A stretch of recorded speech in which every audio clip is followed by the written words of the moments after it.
C'est avec une très grande joie d'entrer dans votre foyer pour aujourd'hui. Nous sommes arrivés à l'enseignement qui parle et qui vous donne la conviction pour la bonté de Yahushua. Nous sommes à l'enseignement numéro 20 aujourd'hui. Donc, je réitère mes salutations pour vous tous. C'est l'ambassadeur de Yahushua Zedia qui entre dans votre foyer en portant l'enseignement de Yahushua qui vous donne la vie éternelle, qui vous donne le bonheur ainsi que la bonté et la grande paix avec ce vrai Dieu. Nous sommes à l'enseignement numéro 20 et directement nous allons entrer dans le vif de l'enseignement. Nous allons lire la Sainte Écriture dans 1 Corinthiens, chapitre 15, verset 3. 1 Corinthiens 15, 3. Je vous ai enseigné avant tout, comme je l'avais aussi reçu, que Yahushua est mort pour nos péchés selon les Écritures. Voilà la parole qui dit qu'il est mort pour nos péchés selon la Sainte Écriture. Cette parole est vraiment correcte. Il est bien mort pour vos péchés. C'est commun pour tout le monde. Mais après, qu'est-ce qu'il a encore dit? S'il est mort pour vos péchés, est-ce que ça veut dire que vous pouvez encore commettre des péchés? Est-ce que ça veut dire que vous pouvez encore faire du mal? Car tout le monde et les humains disent tous que la raison de sa mort sur la croix, c'est que vous pouvez commettre du mal et des péchés après, mais il faut juste se repentir et se confesser après. Et c'est ce schéma que nous allons voir. Est-ce que c'est bien ça ce qui est dit dans la Sainte Écriture? Ce sont les religieux, ainsi que Jésus ou Jesus, Jéhovah ou bien Yahvé ou Allah. Ce sont eux qui ont enseigné que vous pouvez commettre des péchés et il faut juste se confesser après.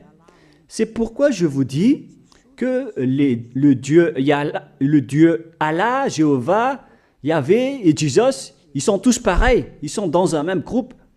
Ils sont différents de Yahushua. Yahushua est tellement différent. C'est lui qui est avec le Dieu d'Abraham. Mais on a toujours diffamé ce Yahushua. Mais le moment est venu de vous dire, pour vous qui êtes sur terre, que ce n'est que des ruses du diable. Voilà, on va voir maintenant qu'est-ce que le Fils du Très-Haut a vraiment dit après sa mort. Est-ce que c'est possible de commettre encore des péchés et qu'il faut juste demander pardon après? Est-ce que c'est ça ce qui est dit dans la Sainte Écriture? Nous allons donc d'abord voir ce que le Dieu d'Abraham a dit depuis longtemps. Le Dieu Yahva avec le tétragramme Yod, He, Vav, He. Voilà le tétragramme. Il s'appelle Yahva. C'est pourquoi vous dites Alléluia. Il s'appelle Yahva. Qu'est-ce qu'il a dit? Et nous allons voir dans Ésaïe,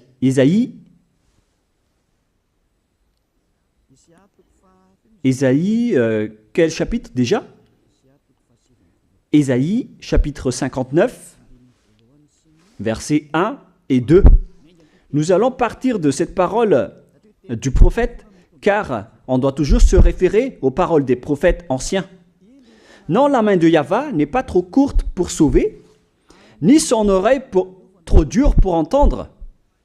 Mais ce sont vos crimes qui mettent une séparation entre vous et votre Dieu. Ce sont vos péchés qui vous cachent sa face et l'empêchent de vous écouter. On précise bien ici que ce Dieu n'écoute jamais les pécheurs. Au contraire, sa face se cache de vous et vous ne pouvez pas lui obliger de vous écouter. Si vous faites ça, alors vous avez été piégé par le diable. Vous avez mangé la nourriture du diable si vous dites que Dieu écoute les pécheurs. La loi qu'il a posée ici, c'est qu'il n'écoute jamais les pécheurs, quoi que vous fassiez. Donc, puisque on doit écouter les paroles des prophètes israéliens, on ne doit pas déborder. Alors, on va voir également, est-ce que la parole du le Fils du Très-Haut qui a été crucifié a dit aussi la même chose? La réponse c'est oui. Il a également confirmé la parole des prophètes. Et c'est la preuve que le Dieu d'Abraham, qui a comme fils celui qui a été crucifié, on appelle son fils au nom de Yahushua, avec le nom de Yahushua, car c'est Yahushua seulement qui a suivi cette parole. La parole du prophète israélien, notamment de Ésaïe, il a bien suivi cette parole. Car voilà ce qu'il a dit dans Jean 8, 11. Nous allons lire cette parole dans le livre de Jean, chapitre 8, verset 11. Est-ce qu'il a bien suivi les paroles des prophètes, ce Fils du Très-Haut que je vous prêche aujourd'hui? La réponse, c'est oui, il a bien suivi les paroles des prophètes. Verset 11, Jean chapitre 8. Elle répondit, non Seigneur. Et Yahushua lui dit, je ne te condamne pas non plus, va et désormais ne pêche plus. Je précise bien cette écriture. Ne pêche plus, là voilà. Ne pêche plus. C'est bien souligné, là.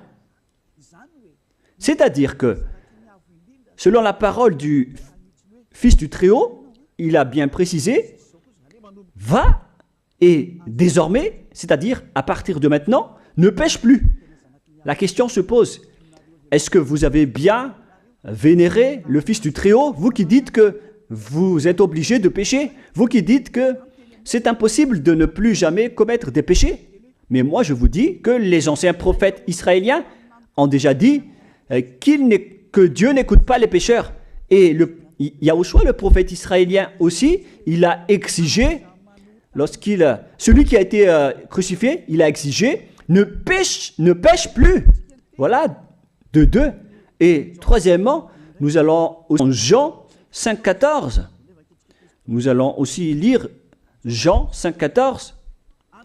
Depuis, Yahushua le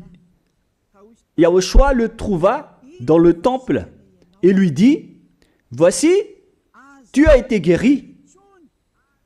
Ne pêche plus, de peur qu'il ne t'arrive quelque chose de pire.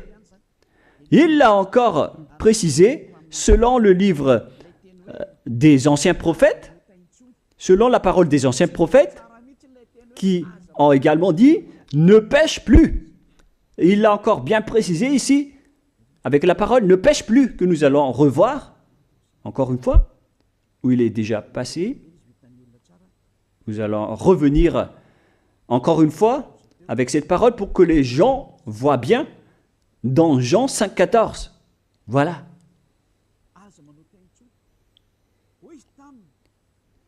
Ne pêche plus. Il lui dit, voici, tu as été guéri. Ne pêche plus de peur qu'il ne t'arrive quelque chose de pire.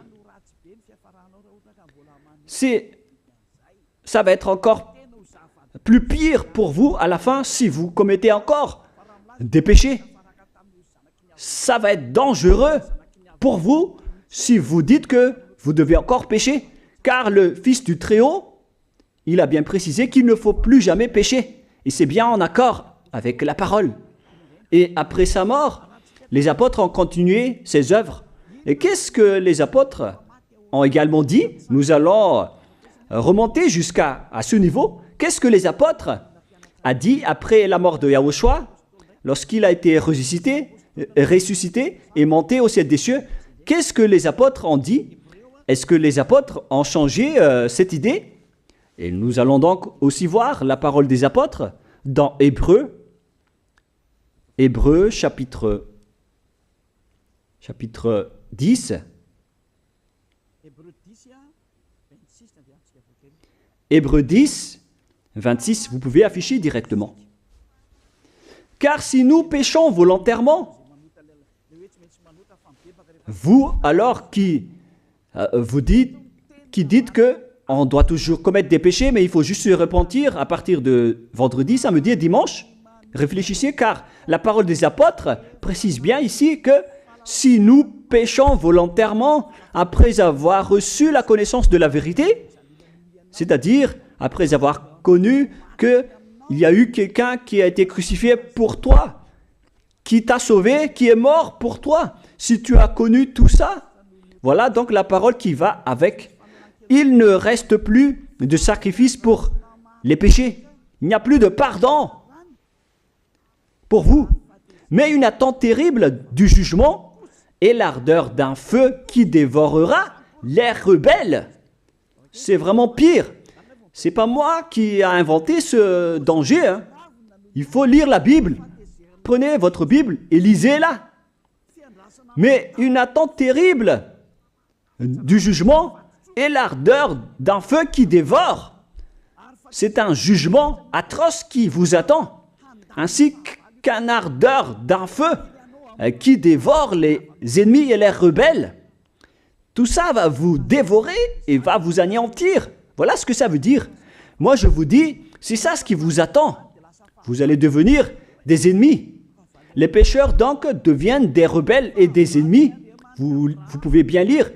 Vous devenez des ennemis du Dieu d'Abraham. Vous, les pécheurs, vous n'êtes jamais avec lui. Et l'ardeur d'un feu, ainsi qu'un terrible jugement, vous attend. Tout ça va vous dévorer. La question qui se pose, la réalité qui se passe ici, est-ce que ça suit bien la parole des prophètes? La réponse c'est oui, ça suit bien la parole de Ésaïe, ainsi que la parole de Yahushua. Et après, les apôtres ont dit qu'il y aura encore un terrible jugement qui va vous dévorer avec l'ardeur d'un feu. C'est vraiment un danger qui brûle pour vous. Oh les gens! Mais qu'est-ce que Jésus, Allah, je vous ai enseigné? C'est le contraire de cette parole. Alors que là, on voit bien avec cette écriture que si nous péchons volontairement, c'est-à-dire commettre un péché et se confesser après, et ainsi de suite, la confession et la demande de pardon que vous faites, etc. Et si vous dites après, donc, vous, est-ce que vous ne péchez plus vraiment? La réponse c'est oui, direct et catégorique. On ne sait plus faire cela et on déteste carrément cela, car notre Créateur n'aime pas nous voir faire cela. Et voilà, d'ailleurs, son caractère. Le Créateur s'appelle Yahva, le Dieu d'Abraham. Il n'aime jamais le mal, ou voir ses enfants faire du mal, comme un parent ordinaire. Même si le parent est méchant, il n'aime jamais voir son enfant faire du mal. Il veut que son enfant soit un bon citoyen. Et même les humains font cela. Alors que là, on parle de votre Créateur. Sachez que le Dieu d'Abraham ne veut pas vous voir faire du mal. Il n'aime pas vous voir faire du mal. Nous allons voir maintenant la suite de la parole. Nous allons voir la suite de la parole dans un autre livre. La suite de la parole concernant la finalité des pécheurs. Si vous péchez,